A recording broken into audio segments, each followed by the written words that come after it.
ஒரு படம் பார்த்துருப்பீங்க பஸ்ஸில். ஏன்னா அதான் பஸ்ஸில் விட எங்கள் அண்ணன் அரபாடியாக இருந்தாலும் அப்படியே அலாட்டாக நின்று போவார், கம்பியே பிடிக்க மாட்டார். அது வீம்பு. பிரேக் போட்டோம்னா மூஞ்சி மூலம் உடஞ்சி வெளியே போய் விழுகுறது. அது நம்ம ஊர் பக்கம் நிறையா பண்ணுவாங்க. அண்ணே கம்பியை பிடிச்சிக்கினேன் சேஃப்டிக்கு, கம்பியெல்லாம் அங்கே பார்க்கல, கம்பியா அப்படியே நின்று அங்கிட்ட மூக்கு உடஞ்சி வெளியே சொல்கிறதில்ல, மூக்கை பொத்திட்டு வீட்டுக்கு போயிடுது. இது நிறையா. அதாவது தன்னைத்தானே ஒரு பெரிய ஆளாக நினச்சிக்கிட்டு அந்த இடத்துல வாழணுங்கிறது ஒன்று. இன்னொன்று ஒரு ஒன்றுமே இருக்காது அவன்கிட்ட, அவன் ஒன்று சொல்லிக்கிட்டு இருப்பான். அது இப்போ தான் போனேன், இப்போ தான் சென்னைக்கு போயிட்டு வந்துருப்பான்.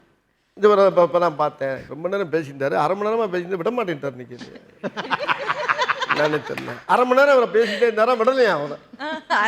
ஆமாம், அவன் வந்து அங்கே சொல்லிக்கிட்டு இருப்பான் ஊரில். அந்த ஊரில் எல்லாம் கிராமத்தில் எல்லாரும் உட்காந்து அவனையே பார்த்துட்டு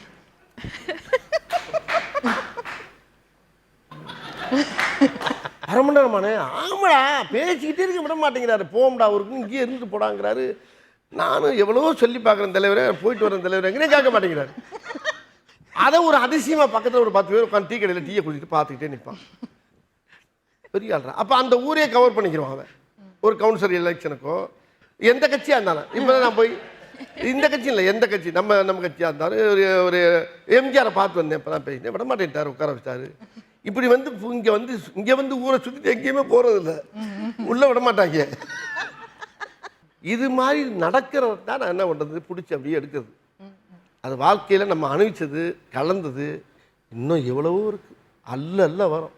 ஒரு கேத வீட்டில் கூட போய் ஒருத்தன் அழுகிறத பற்றி நான் யாராச்சும் அழுதாங்கன்னா அதை கூட காமெடி கண்ணோட்டத்தெல்லாம் பார்ப்பேன். போயிட்டீங்களே என்ன அழுதுகிட்டே இருக்க அந்த அம்மா, அழுது இவ்வளோ மூக்கு செல்லியை சிந்தி பின்னால் போடும். அவன் பின்னால் வந்துட்டு மூஞ்சி சலப்புன்னு போய் விடுவான். மறுபடியும் சின்ன விலகிடுவாங்க பின்னால், மாடு வர்ற மாதிரி. அதான் என்னன்னா, இங்கே இதை விட்டுட்டு நான் அதை பார்ப்பேன், அதை பார்த்து சிரிச்சுக்கிட்டு இருப்பேன் நான். என்னங்கண்ணே இது வந்து ஸ்கூலில் கிடைக்குமா? நம்ம வாழ்கிற இடம் பார்த்தீங்களா அந்த லோக்கல். அப்போ ஸ்கூல்ஸே வேணாங்கிறீங்களா? பள்ளி கல்வியே தேவையில்லைங்கிறீங்களான்னு இல்லை, நான் சொல்கிறது பள்ளி கல்வியில் கிடைக்காது. எனக்கு பள்ளி கல்வி கிடைக்கல, எனக்கு பள்ளி கல்வி வரல. ஆனால் நான் படித்த கல்வி இதுதான் அனுபவம். என்னண்ணே, அதுக்காண்டி படித்தவங்களை தாழ்த்தி பேச விரும்பல.